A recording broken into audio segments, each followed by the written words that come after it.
Сату деген не ол? Оның бір арнайы ғылым ба, оны үйретесіздер ме? Базарларда сатып тұрған адамдардан сіздердің оқытып шығаратын мамандарыңыздың айырмашылығы қандай? Басқа пылесостан бірден айырмашылығы қысқаша түсіндіріп өтейін. Жоқ, түсіндірмей ақ қойыңызшы, маған бағасы ғана қызық болып тұр. Бағасын айтыңызшы.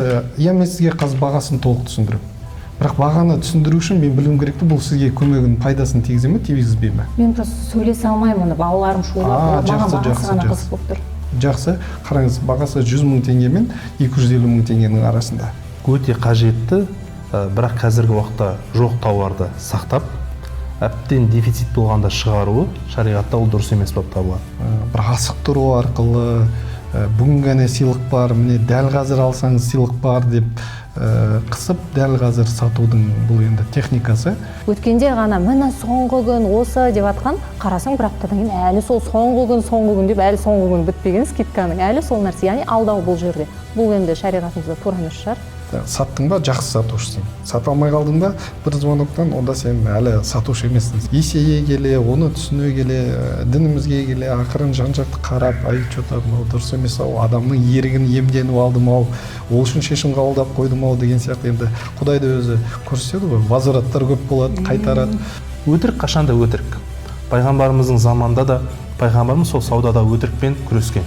Жаңағы су жаңбырдың астында қалған бидайды мынау неге ауыр бұл суда қалып кеткен, бұл нағыз шынайы бидайдың салмағы емес қой, кім бізді өтірік алдаса ол бізден емес деген пайғамбарымыз хадисі қазір де актуальны. Крупный ақшаларда сыналған кезде өзіңнің мүміндік қасиетін сақтап қалсаң, сенен асқан тақуа адам жоқ деген. Омар ибн аль-Хаттабтың кезінде базарға сауданың фиқхын білмеген адамды кіргізбеген екен.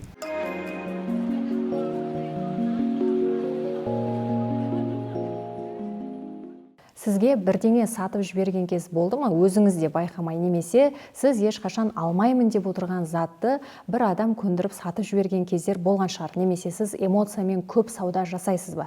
Бүгін біз жалпы сату деген не, ол өнер ме, әлде алдау ма? Жалпы сату, сауда деген нәрсеге толығымен кіріп үлкен бір қызықты әдемі әңгіме қозғайтын боламыз. Ол үшін бүгінгі біздің қонақтарымызбен таныс болыңыздар. Алматы орталық мешітінің наиб имамы, рант мүшесі Қуаныш Тоқсанбайұлы келіп отыр. Қуаныш, қош келдіңіз. Және Арман Серікұлы, бизнес-коуч, сату бөлімінің құру, сату бөлімінің басшысын дайындайтын 12 жылдық тәжірибесі бар эксперт маман. Қош келдіңіздер. Жалпы жоғарыда айтып өткенімдей, сату қазір мынау Инстаграмда онлайн жүйеде сату өте жақсы дамыған. Бұл жерде бір нақты затты сату туралы айтпаймыз. Қуаныш ұстаз, жалпы сабақ сату, кез келген көзге көрінбейтін білімді сату, барлық сатуға қатысты барлық нәрсенің бәрі қозғалады. Алла қаласа осы туралы енді сату мамандарын дайындайтын эксперт маман ретінде Арман ұстаз, сізден сұрағым келіп отыр. Жалпы сату деген не ол? Оның бір арнайы ғылым ба, оны үйретесіздер ме? Немесе мынау кәдімгі қарапайым базарларда сатып тұрған адамдардан сіздердің оқытып шығаратын мамандарыңыздың айырмашылығы қандай? Енді қош келдік. Қош көрдік баршаңызға.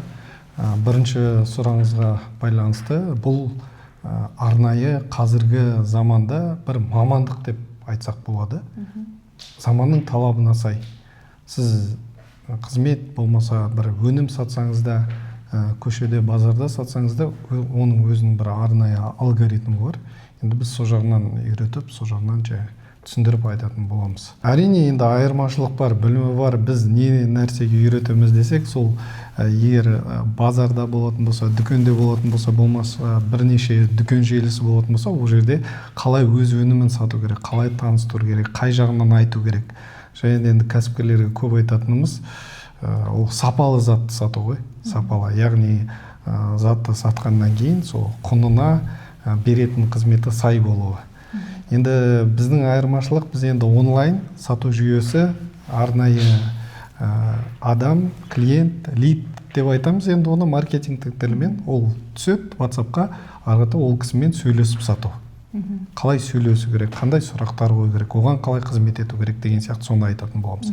Енді бұл қысым бе әлде көмек пе дейтін болсақ, екеуі де жүреді. Сату маманы кейбір кезде кейбір клиентті ол қысуы да керек, шындықты айту керек. Мысалы үшін шындықты айту мен қысым деп білемін. Кейбір адам шындықты қабылдағысы келмейді. яғни бір жері ауырып жатуы мүмкін, болмаса бір үйіне бір зат алғысы келеді, бірақ ұзақ ойланып жүрді. Ол ойланғалы сол мысалы үшін айталық, телевизор болмаса пылесос дейік үйге керек. Арман ұстаз, бір практикалық бір эксперимент жасап көрейікші. Мен сіздің тұтынушыңызбын, сіздерге лид түсті, сіз маған хабарласып тұрсыз. Меруерт ханым, біз пылесос бойынша сіз бізге хабарласқан екенсіз деген сияқты. Сөйлесіп көрейікші, адамдарға түсінікті болсын. Не үйретесіздер, қайтып сатасыздар? Жақсы. Мысалы үшін сізге звондаймын, сіз WhatsApp-тан түстіңіз. Сәлеметсіз ба? Саламатсыз. Меруерт ханым, менің есімім Арман болады. Айта беріңізші. Пылесос бойынша сізге хабарласып тұрмын. Иә. Сіз пылесос алғыңыз келді ме? Негізі іздеу үшін өзіңізге? Енді жай көргем ғой, бір рекламадан көріп қалып жазған шығар, білмеймін. Жақсы. Жай көріп қарастырып жүрсіз бе? Әлде алғыңыз келіп жүр ме? Енді алу керек, көріп әр жерден сол сұрап білейін деген бір қызық болып көрінді, мынау басқаша екен пылесос. Тамаша. Біздің пылесостың енді қазіргі басқа пылесостан бірден айырмашылығы қысқаша түсіндіріп өтейін. Жоқ, оны түсіндірмей ақ қойыңызшы, маған бағасы ғана қызық болып тұр. Бағасын айтыңызшы. Иә, мен сізге қазір бағасын толық түсіндіріп. Бірақ бағаны түсіндіру үшін мен білуім керекті, бұл сізге көмегінің пайдасын тигізе ме, тигізбей ме? Мен просто сөйлесе алмаймын, балаларым шулап, маған бағасы ғана қызық болып тұр. Жақсы, қараңыз, бағасы 100 мың теңге мен 250 мың теңгенің арасында. Сіздің запросыңызға байланысты. Қандай қызмет, қалай жасағанды қалайсыз? Соған байланысты бағасы өзгереді. Енді сізге ондай бюджеттегі нәрсе келеді, келмейді, әрине өзіңіз қарастырасыз. Бірақ одан да арзанын да тапсаңыз болады. Бірақ толық пылесосты қалай таңдау керек, қалай түсіну керек, менен алсаңыз да болады, менен алмасаңыз да болады. Соны түсіну үшін сізге пылесос жайлы толық ақпарат айтып түсіндіріп берсем бола ма? WhatsApp-қа жазып жібере салыңызшы. Иә, әрине. WhatsApp-қа мен сізге қазір фотосын, видеосын, не қалай жұмыс жасайды, барлығын білейін. Армансыз пауза, трубканы қойды, WhatsApp-қа толтырып сурет, бір слайдтармен бірдеңелерді үйіп төгіп жібердіңіздер. Мен оны қарадым да, уже 10 шақты файлды көргеннен уже все. Ары қарай уже көруге мен шыдамым жетпейді. Мен енді бұл жерде бір ғана рекомендация бере аламын, ол жерде барлығын жіберіп керек емес. Міне, осы жерде басталады сатудың қателіктері, құрметті менеджерлер. Бір қысқа нақты бір видео жасаған абзал. Егер мен сатып отырған нәрсем өзімде болса, дәл қазір сол жерде отырсам, мен сол жерден Меруерт ханым, қараңыз, мынау сіздің пылесосыңыз былай жасайды, мынандай мәселені шешеді, мынандай нәрселер бар, былай күтесіз, былай жасауға болады. Міне осы жаңағы менің құнын айттыңыз, сол сумма аралығындағы ғана сабарды көрсетесіз. Мынандай 3 нені көрсетем, бірақ видеода міндетті түрде сізге ғана арнайы видео түсірем.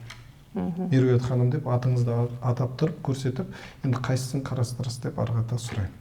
Егер сіз маған жоқ, маған келмейді, бағасы келмейді десе, мен сізге айтам, окей, жақсы, басқа жерден де алсаңыз болады, бірақ қараңыз, пылесос алатын кезде мына нәрсені ескеріңіз. Деп кеңес беріп өтесіз. Мен сізге кеңес беремін. Өйткені менің сату маманы ретіндегі негізгі мақсатым сізге шынайы, бір жаман бір артық ойым жоқ, сатып жіберу, қысу деген нәрсе жоқ, шынайы қызмет етемін.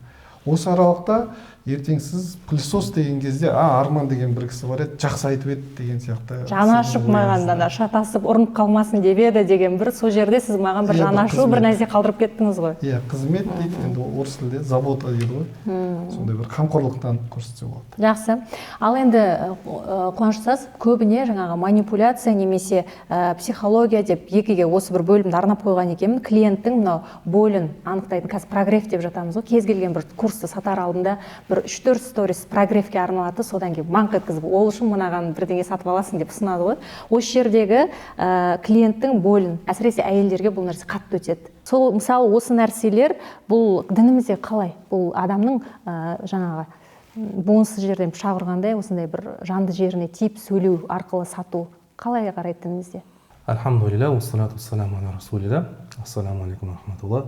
Құрметті қадірлі бауырлар. Ислам діні жалпы сауданы адал еткен дін. Алла Тағала Құранда «Ахаллаллахул бай'a ва харрама риба». Алла Тағала сауданы адал етті, өсімді арам етті деген ана аят бар. Жалпы сауданың арекең айтқанда алгоритміне келетін болсақ, ол жерде сатушы адамдарда өте қажетті, бірақ қазіргі уақытта жоқ тауарды сақтап, әбден дефицит болғанда шығаруы шариғатта ол дұрыс емес болып табылады. Ал енді Ал енді сатып алушының сатушының соңғы товар екендігін біліп, немесе соңғы болмаса да ол товар көп, бірақ өтпей тұрғандығын біліп, саудагердің саудасын, товарын өте төмендетіп тастауына да шариғат тыйым салады. Яғни мен алмасам, сенің затыңды басқа ешкім алмайды. Ситуацияға кірдіңіз сіз, оның бағасын жерге ұра беруге де болмайды. Ал енді мына сұрағымызда, ол шынымен сол қажеттілік болса, әйел шынымен сол нәрсені айта алмай жүрген болса, ол да бір сауданың өнер, ғылым екенін білдіріп тұр. Ол керек затты айтты, ол әйел кісі оны алғысы келді. Енді сол айтқан заты шынымен қажеттілік болса, ол жерде оныкі адал әрине. Бірақ ол негізгі қажеттілік емес, сәл бір эмоцияға түсіп қалды ол. Сол эмоциямен алып қойды, кейін ол зат керек емес бір жерде қалды. Ал ол кезде Арекең айтқанда жанашырлық жоқ, тек қана адамның эмоциясымен ойнау болып табылады да. Бүкіл ситуацияға бірдей баға беруге болмайды, сол себепті. Шынымен ол кісі өте қажетті затты айтты, соны сата білді, біз оны арам деп айта алмаймыз. Ал енді эмоциямен ойнады, әйелдің осындай бір заттарын барлығын білді, бірақ ол зат аса бір қажет емес. Тек қана ол әйелдің эмоциясын пайдалана білді. Сол эмоциясы әбден ең жоғары деңгейге жетіп тұрған кезде, сол кезде оны ұра білді, затын. Керек жерінен ұра білді. Міне сол уақытта ол затты алып қалды, бірақ ол бір айдан кейін, 10 күннен кейін бір бұрышта қалды ол заты. Ал ол кезде сатушыны ислам кінәлайды. Жақсы. Енді көбіне армансыз қорқыныш арқылы сату, яғни соңғы міне скидка бітеді, осы жеңілдіктің соңғы күні, мысалы мен жай ғана баламды каратэге жаздыру үшін пробный бір тегін сабаққа келіп қатысып көріңіздер дейді. Өте керемет ұсыныс, тегін бар, балаң танысады, атмосферасын, залды, тренерді көреді. Бірақ одан кейін саған айтады, егер де осы пробный сабақтан кейін бізге қатысатын болсаңыздар, тағы бір нәрсе, мына кимононы сіздерге подарокке береміз, сыйлыққа жүреді дейді. Яғни сіз киім алып әуремей, біз уже сіздің балаңыздың киімін дайындап қойдық дейді. Өте керемет, жақсы. Бірақ осыдан кейін олардың тағы бір айтатын нәрсесі, бүгін егер толық сумасын төлеп тастамасаңыз курстың, онда сізге кимоно да жоқ, басқа да жоқ. Осы міне қазір төлеп тастауыңыз керек. Соңғы күн осындаймен қорқытып, адамды осындай асықтырады. Бұл нәрседе сіздер ғылымда бұл қаншалықты жақсы жүреді? Бұл нәрсе жұмыс жасайды, сіз алдыңыз ба өзіңіз? Иә. Енді сөздің ашығы бұл нәрсе жұмыс жасайды. Не үшін? Адамды шешім қабылдауға итермелеу ғой. Бір сөзбен айтқан кезде, мына ерігін, адамның ерігін, соны бір асықтыру арқылы, бүгін ғана сыйлық бар, міне дәл қазір алсаңыз сыйлық бар деп қысып, дәл қазір сатудың бұл енді техникасы. Бұндай жағдайда, егер олай сатуға бола ма, болмай ма деген нәрсені жаңағындай эмоциясын көтеріп, қатты ойбай міне деп адамның артынан қалмай, қадалған жерден қаналса, әрине ол адамға ол мүмкін керек те емес болуы мүмкін да жаңағындай. Оның мүмкін үйінде кимоносы бар, болмаса бір ағасы бар, бұрын күреспен айналысқан, енді кимоно бір алса, ол бірнеше жылдарға жететін нәрсе де. Мен енді өзім дзюдоға қатысқаннан кейін жақсы білемін ол нәрсені. Сол себепті альтернативті болса, онда басқаша нұсқа ұсыну керек. Ал қысып, қазір халық солай алады да сөздің ашығы. Яғни бір нәрсені сыйлыққа берем десе, адам шешім қабылдауы өте жылдам. Яғни бір нәрсе сыйлыққа. Енді әйел адамдарға бұл өте қатты жұмыс жасайды. Мынаны алсаң, мынаны сыйлыққа берем, бірақ дәл қазір төлеуің керек деген нәрсе. Отағасында да айтуға әдемі, ой, зато мен мынаны қатырып отырған жоқпын, мына жерде кимононы жаңағыдай үнемдеп ақшаны. Сондай нәрседе. Бұл енді 100% қолданады, бәрі қолданады. Қолданады. Осының енді діндегі түсінігін сұрағым келіп отыр ұстаздан. Ұстаз, көреміз, өткенде ғана міне соңғы күн осы деп атқан, қарасаң бір аптадан кейін әлі сол соңғы күн деп, әлі соңғы күн бітпеген скидканың, әлі сол нәрсе, яғни алдау бұл жерде. Бұл енді шариғатымызда тура емес шығар. Әл-муъмину ла юлдағу мин жухри марратайн дейді. Пайғамбарымыз саллаллаху алейхи ва саллям хадисінде, мүмін бір іннен екі рет шағылмайды дейді. Бір інге қолын салып көрді, бір жәндік, жануар қолын шағып алса, ол жерге қайтып екінші рет інге қолын салмайды дейді пайғамбарымыз. Ол не деген сөз? Жалпы адамдарды сіз көріп атсыз, өзіңіз алдандыңыз, тағы барып солай бір эмоциямен алдансаңыз, сіз өзіңізді кінәлауыңыз керек. Жұрттың бәрін кінәлай бермей, адам өзімен жұмыс істеу керек. Өйткені пайғамбарымыз сіз 2 рет шағылмауыңыз керек деп тұр. Мүмкін адам ақылды болу керек деп тұр. Бір рет сіз енді адамның сондай алдандыңыз, оған көбірек сеніп қойдыңыз, оған сенілетін деңгейден жоғары. Енді сіз тағы да алдансаңыз, сіз өзіңізбен жұмыс істеуіңіз керек деген сөз. Арекең әдемілеп айтты. Яғни сатушы сататын уақытта ол нәрсе оған қатты керек болмаса да, бірақ оның сондай сыйлық деген эмоциясын пайдаланып сатып жіберсе, ол сатушы ол жерде белгілі деңгейде күн алады. Өйткені оның үйінде кимоносы бар, киімі бар, ол белгілі деңгейде оған өзі-ақ келейін деп тұр, бірақ ол одан асыра сілтеп жіберді. Ал енді адам ол жерде бірінші тренерге қарау керек. Ол жерде киім ештеңе шешпейді ғой. Киім деген ол алына беретін нәрсе. Бүгін алмасаңыз ертең аласыз. Тіпті кейбір спорттарда сізге алғашқы уақытта киім қажет те жоқ. Сіз ол киімді киіп үйрену үшін де, онымен жұмыс істеу үшін де сіз бірінші сол спортқа өзіңіз лайықсыз ба, ол спорт сізге икеміңіз бар ма, соны өзін білу керек та. Киім ештеңе шешпейді ол жерде. Ол жерде тренердің потенциалы, сіздің балаңыздың қызығушылығы шешеді. Оның бәрін қарау керек. Мен бір нәрсе қоссам болады ма? Осы жерде енді маркетингтік бөлім ғой. Жаңағы сіз айтып жатсыз, сол акция, бұрынғы акция бір айдан кейін тағы да жүріп жатыр екен деген сияқты. Тағы да жаңағы кимоно сыйлыққа деген сияқты. Бұл жерде сол кәсіп жасап жүргеннен кейін адамда сатушы маман да, жаңағы маркетинг бөлімде олар ай сайын ерекшелік жасау керек. Осы айда жаңа кимоно сыйлыққа беретін болса, келесі айда бір осындай жарысқа арнайы дайындаймыз деген сияқты. Оның арғайында жаңағы спорттық бір сумка деген сияқты, кимононы әртүрлі ай сайын қызықтыру керек қой. Ай сайын қызықтыру керек. Сол кезде ғана сөздің шыны енді күрес ол адамға керек, ер балаға керек, бір икемі болу керек, ұлыңыз болса деген сияқты. Бірақ сол кәсіпкер ай сайын бір жақсы нәрсе ұсынса әдемі өтеді. Яғни ол бізде не деп ай сайын кимоно тек қана бүгінде, бірақ ертеңінде тағы да сіздің туысыңыз біреу түсіп қалса, оған да бүгінде сол акциямыз болып жатыр деп айтып жатса, ол адам алдаған сияқты болып жатады. Сол себепті шынымен де әр ұсынысты бір ерекше жақсы жасаған абзал. Жалпы қазір сатушылар көбіне қандай психологиялық триггерлерді қолданады? Осыдан барып, ары қарай дінге қарай өтіп кетерміз. Мен көбін білем, бір-екеуін, бірақ сізден сұрағым келіп отыр. Сіздер өйткені үйретесіздер, осы триггерлерді қолданыңыздар деп. Мен енді сөздің ашығы қазір бұл салада енді 12 жыл жүргеннен кейін басындағы енді бір 6-7 жылда сөздің ашығы енді андай. Тек қана сату, тек қана ақша, бір звонок, 2 звонок адамның ақшасын алып алу керек деген қағидамен жүргенбіз. Яғни сен саттың ба, жақсы сатушысың. Сата алмай қалдың ба, бір звоноктан, онда сен әлі сатушы емессің, сен әлі үйрену керек деген сияқты. Кейін енді есейе келе, оны түсіне келе, дінімізге келе, ақырын жан-жақты қарап, что-то дұрыс емес ау, адамның ерігін емденіп алдым ау, ол үшін шешім қабылдап қойдым ау деген сияқты. Енді Құдайды өзі көрсетеді ғой, возвраттар көп болады, қайтарады деген сияқты. Кейін уже сөйлесу керек. Арнайы бір методика ойлап енді сол бұйырды. Жүрекпен сату деген сабақ бар. Арнайы адаммен сұхбаттасу арқылы түсіндіру. Бұл жерде сатпайды, бұл жерде тек қана түсіндіреді, сұрақ қояды, сөйлеседі. Адам өзі уақыт келген кезде піседі деді ғой, сол алады. Сол себептен де қазір сол методикада. Қазір солай сұхбаттасып тек дән тастап жібереді, бүршік атқанда өзі ақ келеді. Өзі келеді, ол үшін жаңағы кәсіпкерде, сату маманда ол адаммен байланыс ұстап тұруына болады. Яғни отзывтарын жіберу, жақсы жағын жіберу. Адам өзі нарықты бір қарап шолып шығады. Бір нәрсені іздеген адам, сіз бірнеше каратені көресіз. Инстаграм, тиктоктан каратені бастаңыз, бүкіл каратенің студиялары шыға береді сізге.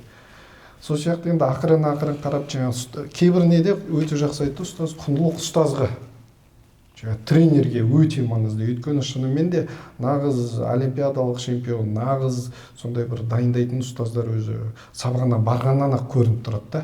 Бір мастер-классынан ақ өзі көрініп тұрады. Мына ұстазға беруге болады, бұл тәрбиелейді, жақсы жасайды деген сияқты. Сондай. Енді қазіргі нақты қатты қолданып жатқан соңғы мүмкіндік жаңағы сыйлықпен қатты қолдайды. Енді мен бат саласында да қазір қызмет етемін. Кейбір жас сату маманы келген кезде ол тік түсінеді сөзді. содан кейін адамға айтады, осы міне батты сіз бүгін алмасаңыз болды, ауырасыз, өлесіз, аяғыңыз, тізеңіз, құлағыңыз естімей қалады, көзіңіз көрмей қалады, асқазаныңыз жұмыс жасамай қалады, 3 айдың төңірегінде сіз одан да қиын болады деп айтады. Бұл енді өтірік, мысалы үшін. Бұл нағыз өтірік. Бұл жерде адамды ауырып тұрған жерінен страх смерти дейді ғой, өлімнен қорқыту арқылы, өліп қалудан қорқыту арқылы, соны ояту арқылы шешім қабылдату жер. Бұндай жағдайда енді клиенттерге айтатым, сату маманына айтады, сіз енді құдайсыз ба, мен қашан өліп қашан не ететінімді сіз білесіз ба, әлде құдай біле ме деп сұрақ қойып қалса, өзі сату маманы бірден отырып қалады сөзден. Ал сатушыға осындай триггерді қолданады. Ал бұндайды қолданбай, егер сіз сату маманы сол бат саласында жүрсеңіз, шындықты айтқан өте жақсы. Қараңыз, бат деген ол витамин. Бұл дәрі емес, бұл дәл қазір шешпейді сіздің мәселеңізді. Бұны ішу керек пе? Иә, ішу керек. Бұны ішкеннен кейін бір определенный дене спорт керек, су ішу керек. Яғни бұл сізге қону үшін тамақты да өзгерту керек. Питание деді ғой, тамақтануды да өзгерту. Мен алмаймын, онда сөзіңізден кейін армансыз, ой, бәрі ештеңе шешпесең, ол жұмысты көбейтіп жүрді, тамағыңды ретте, ананы не қыл деп. Мен ойлап, мен бір батпен, өйткені мен сондай рекламаны көріп кеп тұрмын ғой, сіздер сондай реклама салып қоясыздар ғой, подробнее батырмасын бас, егер сен почкаңа отказбай жүрсең, мынаны ішті, одан кейін 3 күннен кейін, одан кейін апа сөйлеп тұрады, осыны ішкелі 1 айдан кейін жақсы болып қалдым деген. Болды, содан кейін мен кеп тұрмын ғой. Вот дәл осы жерде міне көрдіңіз бе, маркетингтің өзі бізге егер осындай жіберсек, осындай жарнама жіберсек, біз тек қана сиқырлы дәрі іздейтін адамдарды тартамыз. Олар келгеннен кейін барлығы алады. Оны жаңағы жегізіп, алдап, манипуляциясын жасап сатамыз. 1 айдан кейін возврат сұрайды. Одан кейін компанияға өнімге сенім жоғалады. Яғни нарықты бір жаңағындай адал емес кәсіпкер, қазір ғана ақша тапсам деген кәсіпкер келеді, бүкіл нарықтағы батты, бат деген өтірік, ол жұмыс жасамайды деп құлатады. Ол басқаларға зиян тиеді ғой, кәмшілігімен жұмыс жасайтын баттардың өзіне сұраныс азайып кетеді ғой. Сол себепті де жаңағы 1 айда почканы рекламаға былай шығу керек те, 1 айда почкаңызды емдейді деп сол витаминдерді алып, ақшаңыз босқа кетіп жүрме, менде сізге нағыз почканы 3 ай, болмаса жаңа 6 ай, арнайы өзінің методикасымен шынымен де бүйрегіңізді емдейтін өнім бар. Тегін чекап деп қосып қоясыздар, алдымен тексереміз бүкілін деп. Жоқ, енді ол тегін чекап деген чекапқа бару керек қой. Көп жағдайда ол мен тегін дегендерді қосқызбаймын. Тағы да айтайын. Тегін деген кезге барлығын тегін алғысы келетін адам келеді да. Тағы да сондай топтар жиналады. Иә, ол жерде құндылық, денсаулық болмай тұр да. Түсінесіз ба? Ол жерде ақша болып тұр құндылық. Ол кісі тегін алғысы келіп тұр, төлегісі келмей тұр да. Түсінесіз ба? Болмаса арзан нәрсе жоқ, жаңағыдай 1 айда емдейтін нәрсе, жыл бойы жиналған нәрсе да. Арекең айтып отыр ғой, қалаға кірдік біз, үлкен ресторандарды көрдік, бәрінде баға арзан, бәрінде конкуренция ұрып тұр, бәрі өтірікті айтып отыр. Біз аштық, сапаға мән бердік, қымбатын қойдық. Шынымен келгісі келген адам келеді деп тұрды ғой, айтқан кезде. Шынайылыққа өтіп тұрмыз деп тұр. Иә, ол кейде адамға әсер етуі мүмкін, әсер етпеуі де мүмкін. Бірақ әсер еткен адам ол ешкімді кінәламайды да. Өзі келді, ақылына салды, ерік өзінде, өз шешім қабылдады, және де ол шындығын біліп алды да. Ол жерде ол алдағы уақытта үлкен стратегияға компанияның рейтингіне жұмыс істейді, бүгінгі күн емес та. Бұл болашақтағы оның. Иә, ол клиент ертең бүкіл өзінің туысқанына, ортасындағы әжелерге барлығын айтады. Шынымен де бар екен не көрді. Ал ол адам айтқан кезде мен жаңағы маркетингке салатын ақшам, мен соны азайта саламын. Солай сіз ұтасыз? Иә, мен солай ұтамын. Ұзаққа. 1 жылдың, 2 жылдың, 3 жылдың көлемінде ұзаққа. Жақсы.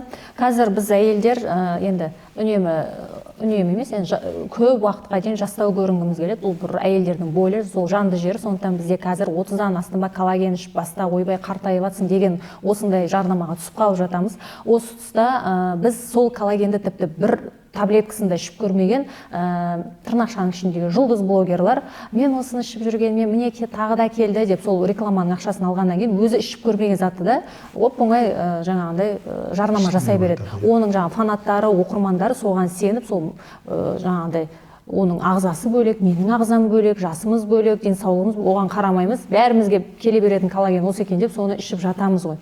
Осы тұста ұстаз, жалпы солай өзіңнің әлі тексеріп көрмеген затыңды жарнамалау, бұл өтірікке жатады ма, бұл да бір күнәлі іске жатады ма? 100% өтірік, ол қарапайым жас баланың өзіне айдан анық нәрсе. Өйткені ол біріншіден реклама, жарнама жасау үшін мен қолдандым деп айтады, нәтижесі осылай болды деп айтады, менің шашым жоқ еді, шашым өсті деп айтады, немесе осындай витаминді іштім, осындай 3 айдан кейін осындай нәтижесі болды деп айтады. Содан кейін барып оны адамдар ала бастайды. Пайғамбарымыз саллаллаху алейхи уассалам өтіріктен сақ болыңдар, өтірік адамды арсыздыққа апарады, арсыздық адамды тозаққа апарады дейді. Сол себепті өтірік адам арсыз болады, арсыз адам тозаққа барады. Одан біз барша адамды тыйым саламыз. Күйбең тіршілік, дүние, баршамыз бай болуымыз керек, бай болуымыз келеді, бірақ сол жолда біз мына барлық нәрсе ысырып тастауға болмайды. Ол дін деген намаз, ораза ғана емес. Діннің қазіргі осы 21 ғасырда біздің жалпы мұсылман жұртының көп акцент беру керек дүниесі ол адал ақша табу, адал ризық табу. Сіз сол маркетингтің ақшасын үйіңізге апардыңыз, отбасыңызда керемет бір манты жеп жатсыз да. Ол сіз маркетингтен сіз тапқан ақшаңыз. Ол затты, косметиканы, витаминді сіз қолданып көрмегенсіз.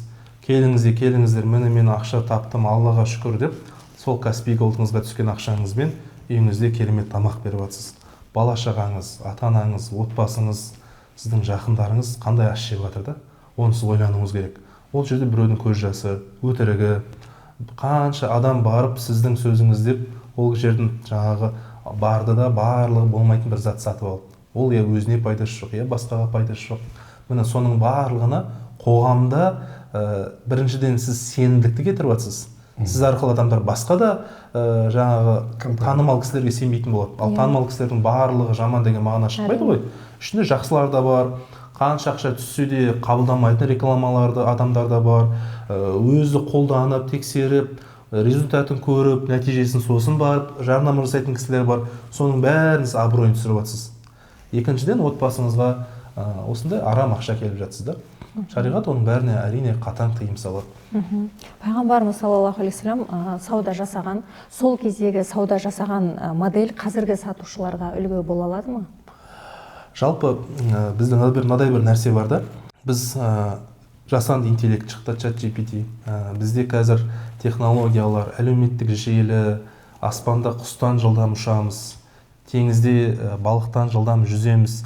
Біз енді бүкіл басқа өмір сүріп кеткен секілдіміз да. Негізі құндылықтар ешқандай заманда өзгермейді.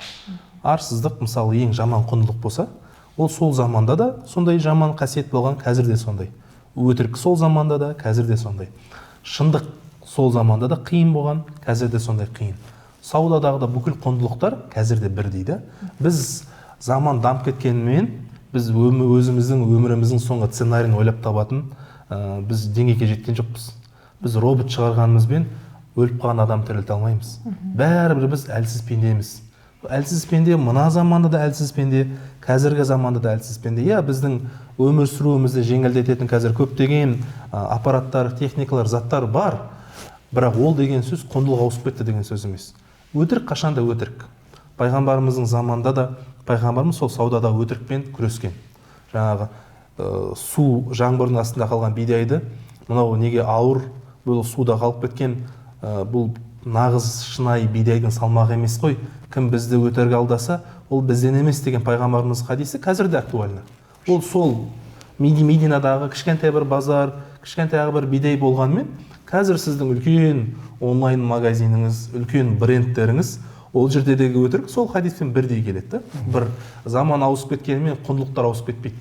Сол себепті қазіргі уақытта да барлық осындай саудадағы адалдық, шынайылық барлық уақытта өзекті болып қала береді. Роман, сатылым өсірудің ең жұмыс істейтін үш әдісі қандай? Осыған мән берсек, бұл жерде тек қана товарный бизнес емес, онлайн, көзге көрінбейтін білім, барлығын айтқан кезде бір үш әдіс бір бізге, көрермендерге көмек болсын. Біріншіден енді сататын өніміңіздің сапасын жақсарту, ол қызмет болса да, білім саласы болса да, өте жақсы, шынымен де адамды бір А нүктесінен Б нүктесіне апаратындай методика жасау. ең бірінші нәрсе өнімді жақсы жасау. Екінші нәрсе міндетті түрде маркетингін қосу керек. Яғни дәл қазір сыйлық беру керек, дәл қазір адам алып жатқан нәрсесінің пайдасы және де соның алатын пайдасы мен құны. Соның құны алатын пайдасы жоғары екенін түсіну керек та. Құны, соның қойылған бағасы сол төмен екенін, құндылықтың жоғары екенін соны көрсету керек. Екінші нәрсе. Үшінші нәрсе, енді кәсіпкерлерге де үйде отырған ана болса да, сату ол әрқашанда 24/7, бұған бір арнайы уақытта керек емес. Жүрген жерде адаммен тілдесіп, сөйлесіп, айтып, түсіндіріп, сатып жүре беру керек. Осы үш нәрсені адам қолдана алса, жақсы болады. Қарамасыз, менен сатушы шықпай қой құрсын, біздің тұқымымызды сататын адам болмаған, сауда деген біз үшін емес дейтін адамдарға не айтқан болар едіңіз? Шынымен де сатушы шықпай, мен интроверт, мен адамдармен сөйлесе алмаймын ғой дейтін адамдар сатушы қылып шығара аласыздар ма? Әлде бұл шынымен туа бітті адамның өзінде бір икемі болатын, бала кезден бір тиыннан тиын қосып, тауық сатып, жұмыртқа сатып, сондай өскен балаларға ғана тән қасиет па? Ондай енді икемді қасиеті бар, бала кезден сондай сауданы көрген, әкесі саудамен айналысқан балалар болса, олар әрине жылдам алып кетеді. Ал егер адам интровертпін, мен жабықпын десе, біз енді соңғы зерттеулерге қарасақ, осы интроверт, экстраверт дегенде бұл да арнайы адамдарды бір бағдарламаға тығу ғой. Яғни бір рамкада бұл адам өзіне енді ұнайды, осы ыңғайлы, мен интровертпін деп айта салу оп-оңай. Енді біз түсінсек, адам ақыл берілгеннен кейін Алладан бұл адам өзіне шектеу жоқ та. Алла Тағала сұраған нәрсесін береді де, қай жаққа жүреді, сол жақта дамытады. Әрине кейбір адам бір айда үйреніп кетуі мүмкін, бір адам 3 ай оқып үйрену керек. Енді университеттегідей 4 жыл оқуы да мүмкін. Медицина 10 жыл қазір, мысалы үшін 11 жыл, 12 жыл оқитындай бар. Сол сияқты әр адамның бір өзінің уақыты бар. Бірақ менен саудагер шықпайды, ол біз ондай тұқымымызда жоқ, біз бұндай деген бұл енді шектеу. Адам өзіне қойып алған, енді өзі үшін шешім шығарып, мен сондаймын, болды, өзгерім келмейді, дамығым келмейді, өскім келмейді деген бір өзінің бір позициясы да. Енді ол жерде мен көріп жүретін психология, мышлениемен жұмыс жасау керек болады. Содан кейін ғана барып сатуды, саудаға, кәсіпті үйренуге болады. Ендігі сұрақ, қымбат өнімді қалай сатамыз? Маған ең қатты ұнайтын сұрақ осы. Арзан нәрселерді сату өте оңай. Жаңа қасына сыйлық қосамыз. Шындап келгенде сол сыйлықтың бағасын екеуін қосқанда сол бағасын бірақ енді ұтып тұрмын деп өзі алданып кетеді алушы. Бірақ қымбат нәрселер бар ғой шынымен де. Қымбат құны жоғары деп айтайық. Сіз құны деп сөйлегенді жақсы көретініңіз айтпақшы. Мен сіздің 3 ай бойы сабақ алғанмын ғой. Мен негізі роб деген тағы екінші мамандығым бар. Сол жерде кәдімгідей 3 ай бойы мен кәдімгі руководитель отдел продаж деген мамандықпен оқып шыққандықтан бізге солай құны деп сөйлеңдерді. Бұл кісі де тереңірек біліп отырды. Қалай сатады? Соны айтыңызшы, қымбат нәрсені қалай сатамыз? Құны жоғары нәрсені сату, бірінші біз мынаны түсінейік. Маркетинг бойынша клиент, яғни бізден сатып алатын сатып алушы жоғарғы бағада төлейтін, құндылығына сай құнын төлейтін адамдар, бұл адамдарды маркетингтің өзіне премиум клиент дейді. Мысалы үшін VIP клиент дейді, болмаса премиум дейді. Бұндай адамдарға өнімнің өзі маңызды емес. Яғни сіздің товарыңыз, болмаса сіздің қызметіңіз, сіздің сатып жатқан нәрсеңіз маңызды емес. Ол адамдарға қызмет көрсету маңызды. Олар сервисті жақсы көреді. Ондай адамдар атақ, даңқты жақсы көреді. Ондай адамдар бір эксклюзив, ол адамда ғана дегенді жақсы көреді. Ондай адамдарға енді дін жағынан енді оны нәпсі деп атаймыз қалай енді ол жағын ойластырып, қарастырып, ой жүгіртуге болады, бірақ ондай адамдарға сондай бір ерекшелік ұнайды. Егер сіз жоғарғы құны сондай құнда сатқыңыз келеді ме, сондай ортаға түсу керек, сол ортаға сай сервисті ұсыну керек, сол ортаның құндылығына сай заттарды беру керек. Сіздің инстаграмыңызда, сіздің жүргізетін жаңағы тиктогыңызда, маркетингіңізде барлығы соларға сай жүру керек. Ол жерде, мысалы үшін баға төмен нәрсені сіз 200 дана сатып, сол табыс тапсаңыз, ана жерде сіз бір ғана адамға сатып, сондай табыс табуыңыз мүмкін да. Бірақ ол жерінде айына бір 2-ақ рет, 3-ақ рет сатылым болуы мүмкін. Бірақ сіздің табысыңыз біреу мына жақта 1000 дана сатып жатыр, сіз 3 немесе 5 қана дана сатып сол табыс табуыңыз мүмкін да. Ол бөлек клиент, бөлек контингент соған сай жүргізу керек. Соған сай сөйлесу керек. Ол жерде асығыстық жаңағыша, ол жерде қысуға мүлде болмайды. Ол жерде бірнеше рет сөйлесесіз, бірнеше рет кездесесіз, нақты анықтайсыз, олар сізден келісім шарт сұрайды. Былай болып қалса, былай болып қалса, былай болып қалса дейді, асықпайды ол жерде. Асығыстық жоқ. Ал жаңағыдай төмен бағада ол жерде тек қана асығумен сатады. Яғни бизнес класс самолетта отырған, мына жақта эконом класста отырған адам деген сияқты. Бизнес класстағылар, эконом класстағылар түсінбейді екен да, бизнес класс бәрібір біз баратын уақытта, бірақ бағасы 2,5 миллион теңге төледі, біз болсақ 150 мың қалдық сол билетті деп анау ішінде солай түсініп отырады. Ал бизнес класстағы адам айтады, мәссаған 3 сағат ұштық, ана кісілер аяғы қысылып, бала жылап, орындық жатпайды, сонда неудобствосы көп. А мен болса жатып бардым, міне мен осындай жақсы деген сияқты ғой енді. Құдайдан не сұрасаң шектеу жоқ, сол береді деген. Ұстаз, осы жерде бізде осындай нәрсені айтып жататын коучтар бар, бай бол, өзіңді шектеме, мына дүниенің бәрін, жер мен көктің арасында нәрсенің бәрін сен үшін Алла Тағала беріп қойды, рахаттанды өмір сүрсейші деп осылай айтып жататындар бар. Сол кезде аяқ астынан бізде мынандай, одан ана жоқ-жоқтыға көмектеспей ме, өйстіп рахаттан бизнес класспен ұша бергенше деп спасатель болып құтқарушы болып кететін кезіміз бар. Осы жерде ысырапты да қозғай кетейікші, ұстаз. Шынымен де дүниесі бар, былай айтқанда позволяет оның нәрсесіне, сол осы ысырап бола ма ол нәрсеге? Мысалы, мен жаңағы өзіңе состояние бер, сол состояниені сезін деп Луи Виттоннан барып бір кішкентай бір ремень неме жаңағы браслет сатып ал деп айтады, соны барып браслет сатып аламын да, бірақ мына жақта қарызға батып, қарызым артымда енді сұмдық жейтін тамақ жоқ тоңазытқышта, бірақ мына жаңағы сол состояние сезініп көргім келеді, менде бір бренд тағып көрейінші деп. Ал біреулер болады, ол нәрсе оған жай ғана бір күнделікті шығын болады. Осының ара жігін ажыратып өтсек. Ара жігі былай, адам тек сол атақ үшін, тек сол состояниені сезіну үшін, бірақ өзі қарыз болып, сол зат сатып алса, ол оған ысырап болады және күнә болады. Ал егер бай адам, оның қарызы бар, бірақ ол қарызын төлей алатын, оның жылжымайтын мүліктері бар, активтері бар, оның жағдайы жақсы, өте жақсы. Ол кісінің табысы, айлық табысы бірнеше миллион. Ол кісіге барып, бизнес класста ұшу, бренд зат сатып ал, ол кісіге ысырап емес. Мына кісіге ысырап болып табылады. Ислам ысырапты айтқан кезде ол адамды бөліп қарастырады. Ол кісінің зекеті бар, садақасы бар, ол кісіге бизнес класста ұшуға бренд киім сатып алуға болады, егер оның денсаулығы, жағдайы, Алланың берген қазынасы оған жетсе, ол артылып тұрса, ол оған ысырап емес. Өйткені ол біреудің қарызына кіріп жатқан жоқ ол үшін, ол сол затты сатып алып, ол өзінің бала-шағасын аштан қалдырып жатқан жоқ, тоңазытқышсыз сіз айтқандай босап қалып жатқан жоқ, ол кісіге ысырап емес. Ал егер адам мен соны сезінгім келеді деп бір кісілердің сөзіне алданып, өзі қарызы көп болып, сол зат сатып алса, ол адамдікі ысырап болады, ол күнә болып табылады. Енді ұстаз, саудада береке бар деген сөзді жиі естиміз. Осы сөзге сүйеніп, біз көбіміз саудамен айналысқымыз келеді. Оның берекені тоғыз саудада деген естіп алғанымыз бар. Осы жердегі береке деген сөз не ол? Қалай білеміз менде береке болып жатқанын, саудамнан береке болмай жатқанын?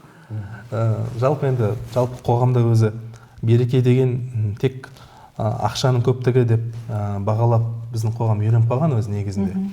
Бірақ береке деген ол тек ақшаның көптігінде емес. Береке деген отбасында, бала-шағаңызда, әулетіңізде, барлығында бір берекенің өзінің бір көрінісі болады. Береке қонған адам болады.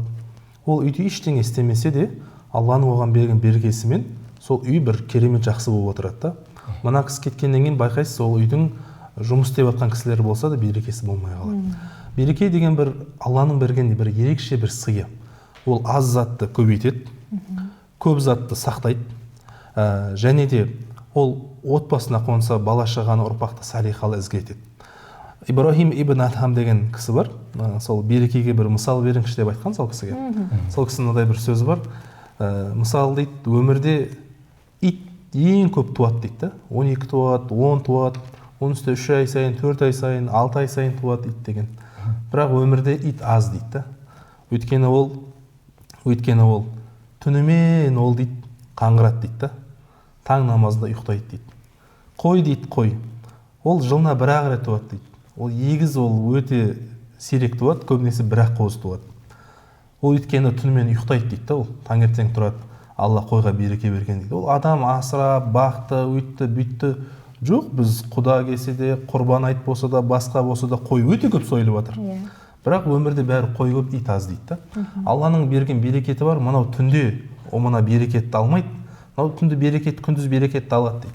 Сол себепті сауда ол адам арам нәрсемен де адамның сауда жүріп мүмкін. Бірақ ол береке деген нәрсе оның бала шағасында білінуі мүмкін, өзінің денсаулығында білінуі мүмкін. Сосын сіз көп ақша тауып тұрсаңыз да бір уақытта ештеңе болмай қалуы мүмкін. Ол сіз береке деген нәрсе ол ақыретте, өмірдің соңыңызда да білінеді да ол. Қазіргі жағдаймен адамдар көп алданып қалады. Бүгін оның жағдайы керемет, 1 жыл керемет, 2 жыл керемет, 3 жыл білмейсіз, бірақ сіз оны. Алланың береке деген үлкен қазынасынан адам әрдайым дұға тілеп жүру керек.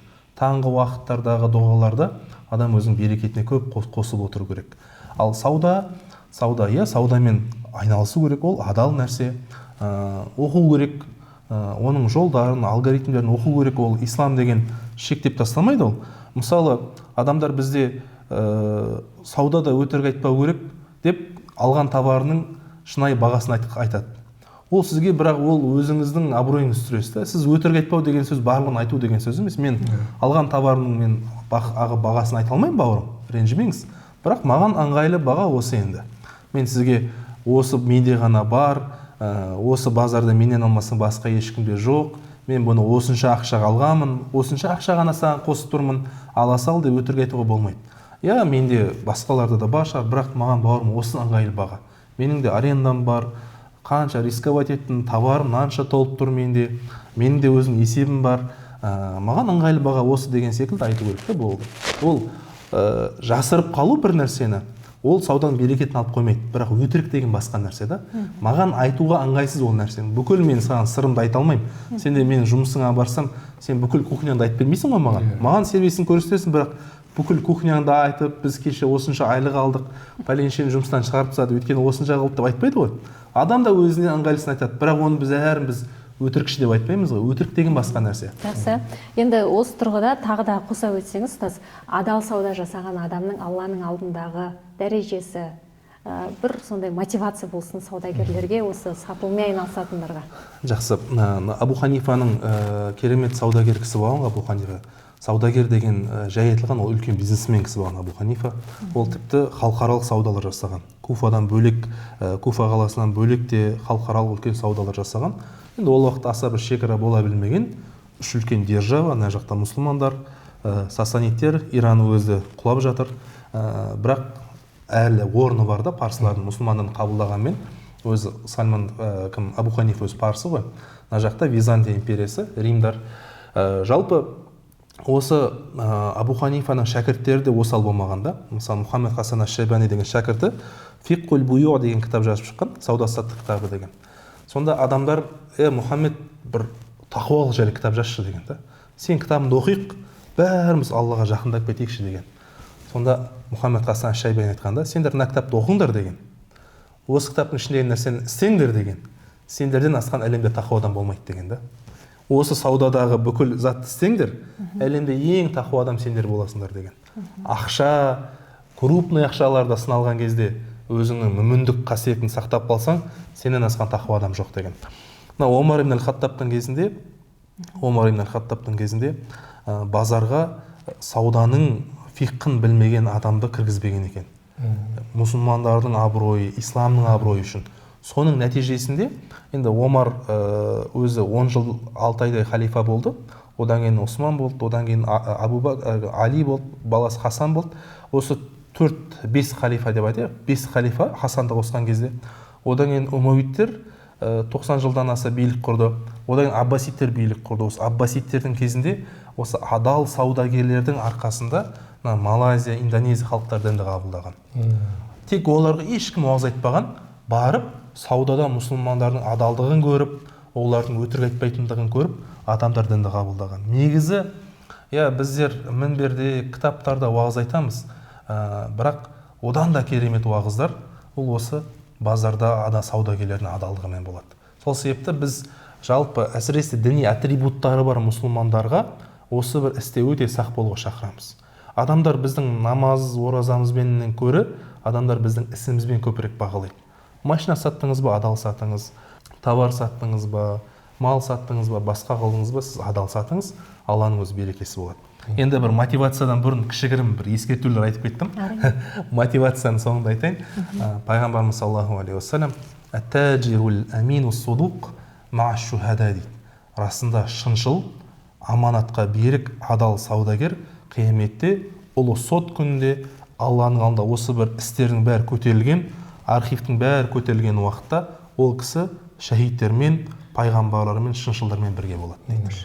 Қияметте дәреже осындай. Сіздің көршіңіз, адал саудагердің, адал бизнесменнің көршісі, адал бизнесменнің қасындағы серігі, ұлы сот күнінде ол шахидтер болады. Ол өте өмірдегі ізгі адамдар болады. Сол себепті сіз осы бір істен өмірде мотивация алыңыз. Сынақ, үлкен ақша, қаражат, ол оңай емес. Барлығын білеміз. Кейде деген сіздің абыройыңыз, үйіңіз, машинаңыз, жұмысыңыз бәрі тұруы мүмкін. Ол оңай емес. Үлкен ақшада адал болу, бірақ нағыз біздің заманымыздағы әулие адам сол деп айтар едім. Мысалы бізде келеді жігіттер, өзінің үлкен саудасына қатысты пәтуасын алады, бірақ ол пәтуа оған қанағаттанарлық емес. Ол Дубайға шығады, ол бір араб елдеріне шығады, әйтеуір бір шейх табады, сол шейхтің әйтеуір бір пәтуасын алады. Ол пәтуа кімнен қойып атқан, ол әйтеуір бір қол қойып жібереді, арабша әкеліп көрсетеді, ол бір ол жердің муфти емес. Бір әйтеуір адамдардың аттары жазылып тұрады, неше түрлі арабша пәтуаларды оқығанбыз. Оны кім қайдан жазып бергендігін бір Алла біледі, әйтеуір. Оған әйтеуір ақшасын берген, ол жазып бере салған ба? Сонымен сол қайтып өзінің ойындағын істейді да ол. Ал нағыз әулие адам ол пәтуаға тоқталған адам. Сондай қиын жағдайда болса да, Алланың мен осындай ұлы сот күнінде, шынайы адамның рейтингі, бағасы берілетін күнде мен осыған акцент жасаймын деп, ол адалдықта, шыншылықта тұрған саудагер, бизнесмен адам қияметте нағыз шахидтермен бірге болатын әулие адам сол. Біздің заманымыздың әулиесі сол деп айтар едім. Армансыздар, шындықты айтсам, сатылым түсіп кетпей ме, адал болу бизнеске зиян емес пе? Дәл осы сұрақтың, жауаптың сұрағы ғой, бірақ мен бәрібір сізді өз мамандығыңыз бойынша айтып берсеңіз деймін. Өйткені бізде сатушы менеджермен сөйлесіп жатқан кезде көбіне жіберетін қателік осындай. Көбіне қорқып тұрады айтуға, шындықты айта салуға, бір қазір алмаса бір өзінің жаңа процент өзіне қосылады ғой, сатқан нәрседен. Содан ақша таба алмай қаламын деп. Сату маманы сөйлесу өнерін түсіну керек, меңгеру керек. Шындықты айту керек. Бұл хақ нәрсе, шәгінде. Бұл жерде сату маманы іштей, бірақ қорқыныш оянуы мүмкін. Мен қазір айтсам, ол кісі алмай қоюы мүмкін. Ол кейінге қалдыру мүмкін, ақылдасам деп айта салуы мүмкін, телефонды қоя салуы мүмкін. Дәл осы сәтте мен практикада балаларға, ұлдар, қыздарға айтамын. Сен кәдімгідей клиентпен сондай күйде екеніңді адамға жеткіз. Аға, апа, мен сізге қазір шындықты айтып беремін, бірақ енді сіз арғата алмай қоясыз, сондай деген сияқты менде ой тұр. Өзің күйіңді айт. Егер шынымен де мен сізге барлығын айтайын, түсіндіріп берейін, арғата өзіңіз қарайсыз. Яғни адам ішіндегі қорқыныш эмоциясы көтеріліп тұр ғой. Яғни қорқыныш қазір алмай қоятын шығар, мен таппай қалам, бүгін ақша, бүгін квартирам төлеу керек, тамағым төлеу керек болып тұр деген сияқты. Бір рассрочкаға бір нәрсе алған, сондай күйде тұрған кезде, ол ана эмоция көтеріп тұрған кезде манипуляцияны қосып жібереді, содан ол аса сілтеп айтуға да кетіп қалады. Болмаса болмаған нәрсені болды деп айтып қояды деген сияқты ғой. Осы жерде адам сол клиентке айтса болды. Мен осындай күйде тұрмын, қалай болатынын білмеймін, бірақ сізге айтып нақты түсіндіріп берейін. Бізде қараңыз, былай деп арғата 1-2-3 күнделікті жасап жүрген өзі түсінгені бойынша, как она есть, қалай көріп тұр, қалай сезініп тұр, қалай түсініп тұр, соны айтса болды. Біз мынандай бір нәрсені түсінуіміз керек те, кәсіпкерлер де, сату мамандары да ойлайды, енді мен әсер етіп жатырмын, мен қысуым керек, мен сөйтуім керек, мен бүйтуім керек деп. Бірақ енді ризық мәселесіне келетін болсақ, біз білеміз ғой, Аллах жазылған, ол болады, ол ешқайда сенен кетпейді. Осы жерде адамға Алланың қалауы болады, тәуекел етіп, ол болады. Мен кәміл сенемін, ол келеді, ол маған бүгін осынша ақша түсу керек, ол түседі, болды деген сияқты адам ішінде бір сенімді арттыру керек та. сол кезде ғана оған жеңіл болады, сол кезде ғана ол эмоцияға кетіп қалмайды да. Ал егер ол жоқ, мен өз өмірім, енді айтып жатады, өз өмірің өзің басқар, өзіңнен я деген нәрсені көбейтсек, онда ол страх көбейеді. Барған сайын уайым көбейеді, ал ол жерде уайым көбейген сайын адам енді кедейлікпен қорқытады ғой. Өтірікті де айтады, былай да айтады, манипуляцияны да қосады. Сол жерде маман өзін солай бір сезініп, күйін айтып, жеңілдікке түсіп, арқата сөйлесе берсе, өзі Құдай өзі реттеп береді да, сөзінің ашығы. Мынау Арекең сөзіне қоса кетейін.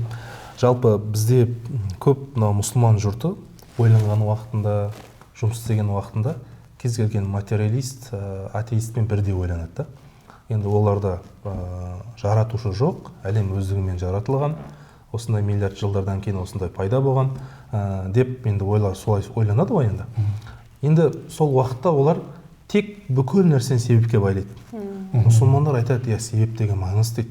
Ол Арекең сабағын оқу керек. Мен мысалы сату кіріссем, мен оқуым керек. Адамдар бізде, бизнесмендер өздері көп оқымайды.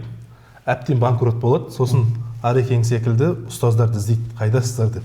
Мен осы банкрот болып қалдым да, көп достарым байқаймын да, сен ақшаң бар кезде бармайсың ба деймін да.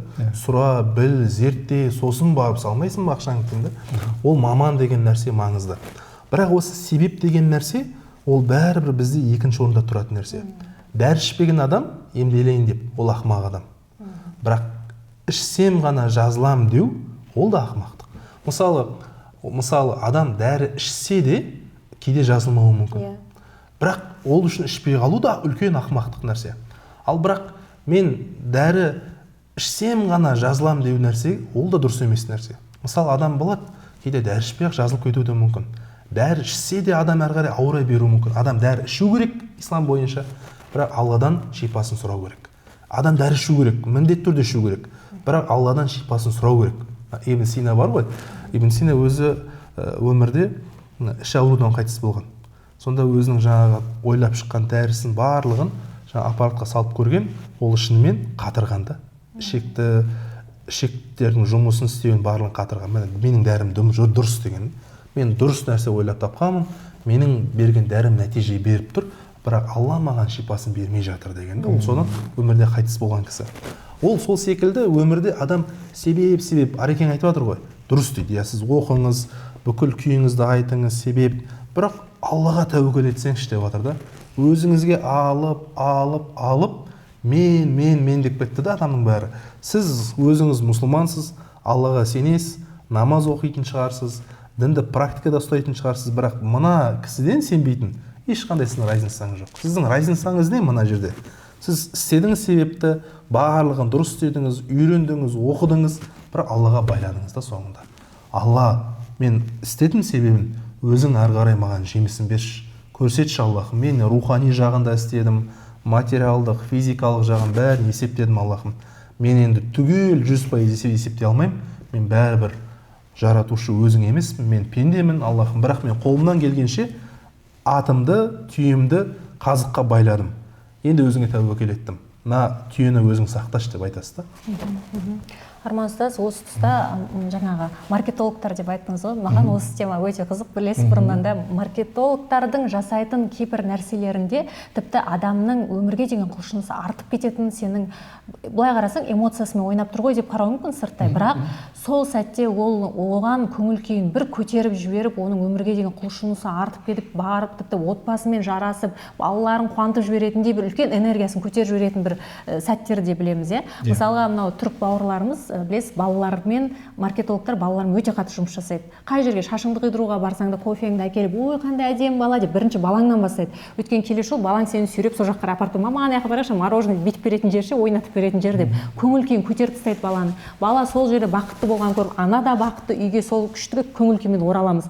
Бізде көбіне шемішкесін шағып отырған тәтелер, ол сізге арналмаған, сіздің жағдайыңыз жетпейді оған деп бұлшет қылып айта салады, ала алмайсыз ол көйлекті сізге деген сияқты. Бұл жерде сатудағы осы бір маркетологтардың жақсы көңіл күймен сатуы, немесе керісінше, жаңағы жоғарыда айтқандай, керісінше ол адамның тіпті сенен сатып алмаса да керемет көңіл күймен барып үйіндегі басқа адамдарды да қуантып, сондай бір социальный роликтер бар ғой ұстаз, күліп қарайды, ана немене маған күліп тұр дейді, ол да күліп жібереді, ана адамға күледі, ана сол жұқтырып бүкіл қоғамда көңіл күйді позитивпен жүруге бір сондай септігін тигізетін нәрселер.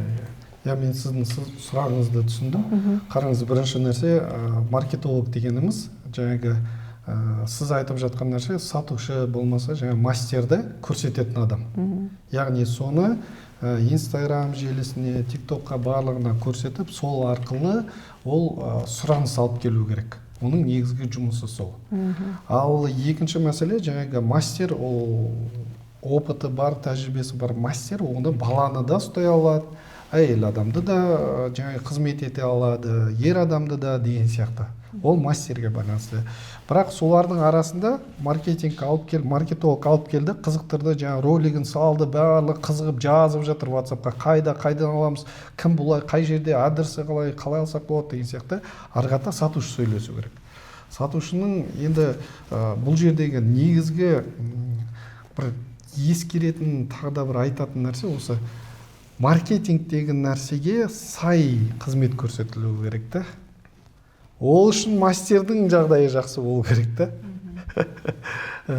Осындай бір нәрсе бар да, енді бәрі бір-бірімен тікелей байланысты. Маркетолог мықты болса, онда сату бөліміне, отдел продажға да жақсы адамдарды алу керек, оларды да үйрету керек та. Кейбір кезде шынымен де, мысалы үшін мен айтам кәсіпкерлерге, сіздің өніміңіз шынымен де керемет екен. Жоқ Қазақстанда. Енді сіз қазір осыны алыңыз да, жақсы адамға көрсетіңіз, блогер деп айтып отыр ғой, танымал адам, түрі жұмыс жасайтын адам, оның түрін бәрі таниды. Мынау айтса, бұл шындық жақсы дейді да, басады келеді. Арғата сол жерде мен айтам, кей кезде көп сөйлесіп, ұзақ сөйлесіп, оны мен уақыт жоғалтпа, конкретно айт, былай, аласың ба, алмайсың ба? Бағасы мынандай, өйткені біз мынаған, гарантиясы 2 жыл, 1 жыл, доставка тегін ішінде былай апарып береміз, былай, аласың ба, алмайсың ба? Егер шынымен де өнім сондай, есе маркетингке адам ақшаға салды ма, онда барлығына солай сата салу керек. Өйткені сенің өнімің, сен біліп тұрсың, өнімің өте жақсы, адам кейбір менеджерлер оны түсіндіре алмауы мүмкін да, оның құндылығын. Сөйлескісі дегенмен ұзақта болмаса, адам да көп. 20 адаммен сөйлесіп үйренгенсің, ана жерде 100 адам келді де саған. Сразу бірден сата беру керек ондай жағдайда. Мынандай, аласыз ба, алмайсыз ба? 1 сағат, 2 сағаттан қайта жазып сөйлесесің, аласыз ба, алмайсыз ба? Осынша қалды. Енді ондай нәрселер бар, нарықта шынымен де эффект беретін, шынымен де көмектесетін осындай бір мәселеде. Бізге қазір үйрену керек 10 жылдыққа. Яғни сондай өнім, сондай компания, сондай кәсіп құрау керек та. Және де көп келіп жатыр ғой, систематизация бизнеса деген нәрсе. Бізге соны үйрену керек та. Мысалы үшін біз қазіргі нарықтағы танымал мықты кәсіпкер ағаларды, апалаларды барлығын қарасақ, олар 20-30 жылда жеткен нәрсе да. Бірақ бізде жастар қазір соған бір жылда, 2 жылда жетіп алғым келеді дейді да.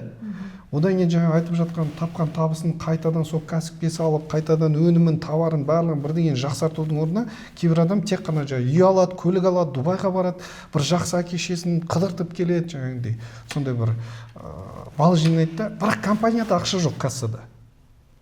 Ертең компанияның бір құндылығына, болашаққа алдыға ойлау жүйесі әлі қалыптаспағанда. Мен сөзін шыны керек, мына айына 1 миллиард, 2 миллиард оборот жасайтын ағаларды білемін да компаниясында. Ол кісілер өмірде эмоционалды бірдеңе сатып алу, эмоция деген атымен жоқ ол кісілерде.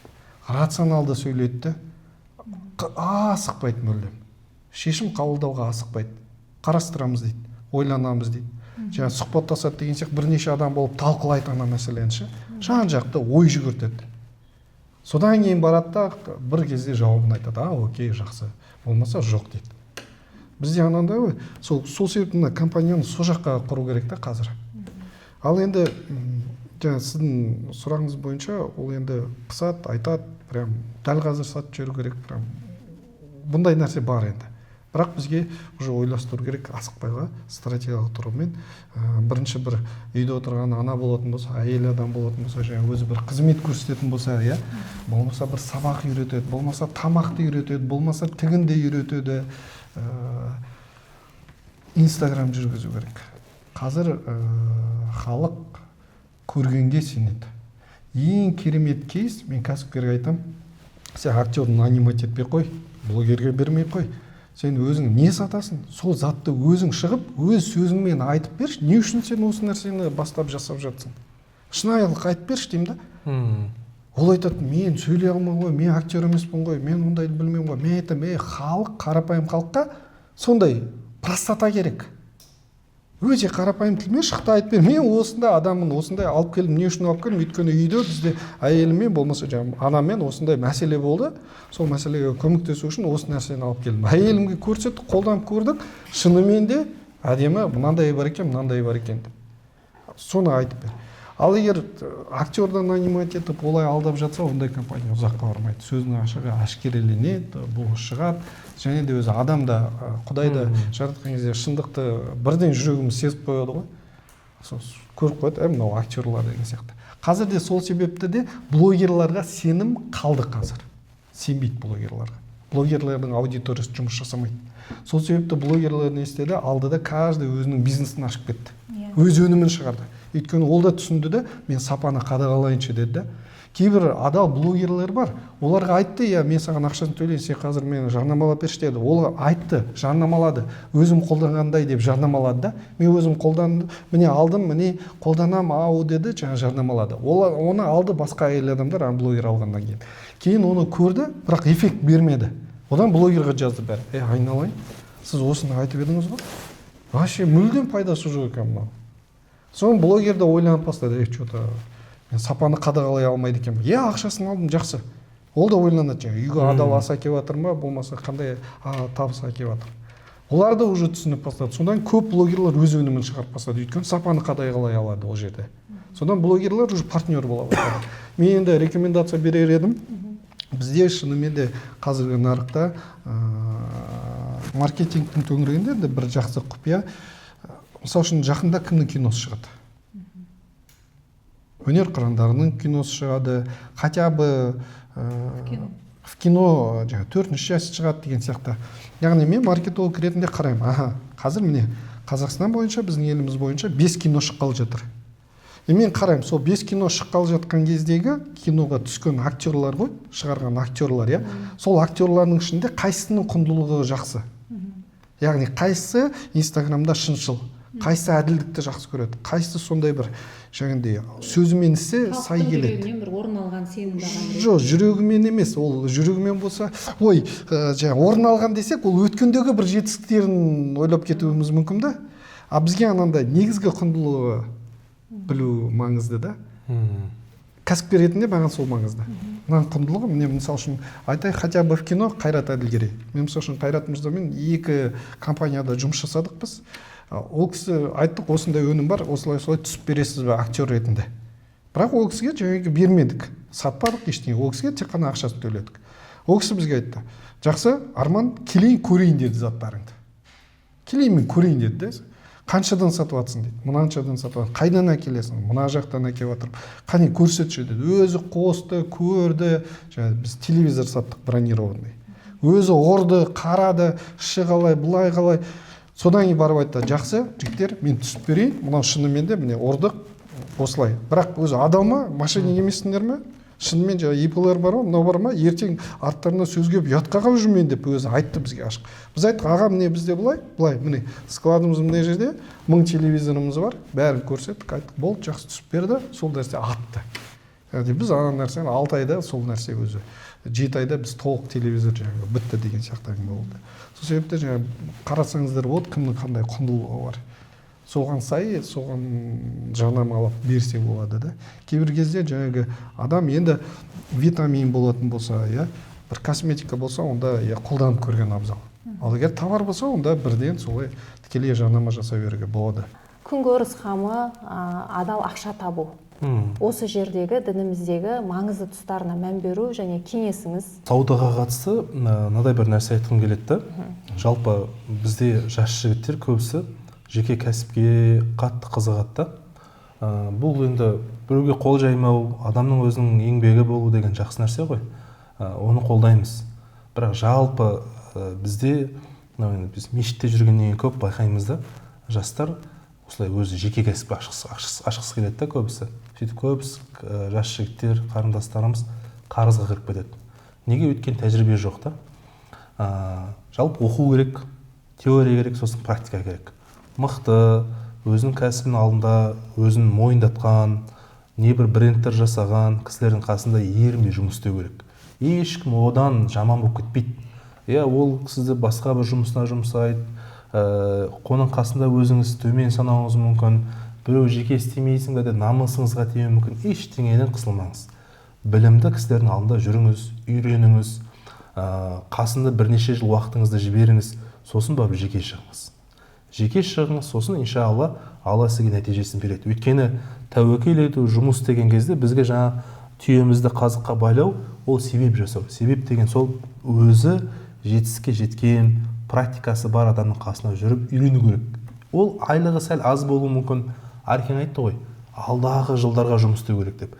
Бізде міне бүгін үйренді, кәсіп ашты, 3 күннен кейін жұмыс ИП ашты, тоқ ашты, солай жұмысын бастап кетті, бірақ я налогты төлей алмады, я не дұрыс емес, НДС жоқ, басқа жоқ, я саудасын жүргізе алмады, сонымен қарызға кетті, өзін жеп қояды да қанша жастар. Мен осыдан барынша тыйғым келеді. Жастарды үлкен кәсіпкерлердің қасында, өзінің саласында мықты болған кісілердің қасында жүріп үйренуге шақырамын. Я айлық аз болуы мүмкін, бірақ ол сіздің болашаққа жасаған инвестицияңыз. Қазір емес ол. Я ол 3 жыл, 5 жыл, 10 жылдан кейін, бірақ сіздің болашаққа жасаған инвестицияңыз. Ол тәжірибе деген нәрсе, ол сатып алатын нәрсе емес. Білім мен тәжірибені ешкім сатып аламайды. Ол жаймендеп келеді. Одан кейін адалдық өте маңызды. Адалдыққа қатысты айттық. Біз тіпті сіз бұлай исламды уағыздайсыз деп айттым. Осы жерге жастар мән берсе. Я намаз оқу, адамға қарап, адам дінге баға бермеу керек. Volkswagen машинасы аударылса, ешкім Volkswagen компаниясына жалпы жасамайды. Аударған кісі рөлге ие болмай қалды деп айтады. Дін емес кінәлі, адам ғой деген әңгіме дұрыс ол. Ол стереотип дұрыс. Бірақ адамдар бар да, бәрібір сіз арқылы дінді көретін адамдар бар. Оны сіз жоққа шығара алмайсыз. Сол себепті сіз намаз оқисыз, ораза ұстайсыз ба, мына қоғамда сіз де бір діннің представительсіз. Оны сіз мойындасаңыз да, мойындамасаңыз да сол да. Сіздің бір кішігірім қойған сақалыңыз бар шығар, оразаңыз бар шығар, намазыңыз бар шығар, күнделікті қоятын статусыңыз бар шығар, WhatsApp-қа басқаға историяңыз, стримдеріңіз бар шығар. Дін сөйлеп тұр да ол жерде. Сізге енді адалдық міндетті түрде керек ол. Сіз сол жерде адалдықты тек қана сол үшін ғана емес, ол Алланың алдындағы жауап үшін өзіңіз шынайы болып үйреніңіз. Ол өте маңызды. Өйткені діннің абыройы бізді осы жерден түсіп жатыр. Біз көп жүрегіміз ауыратын нәрсе, діннің абыройы осы жерде түсіп жатыр да. Маған намазхан кісі, соған алдам қалдым, сол намаз оққасын табарын ала салып едім деп ешкім сізді айтпау керек. Мен алдым, Аллаға шүкір, керемет деп айту керек. Өйткені сіз сол сөзіңізге, ісіңіз барлығы сай келсін. Алла риза болсын, жалпы кәсіп істесін жастар, еңбекқор болсын, барлығы бір істің маманы болсын. Исламда біздің елімізде әрбір қазағымыз бай болсын деген келеді. Арман ұстаз, түйіндеп өзіңіз.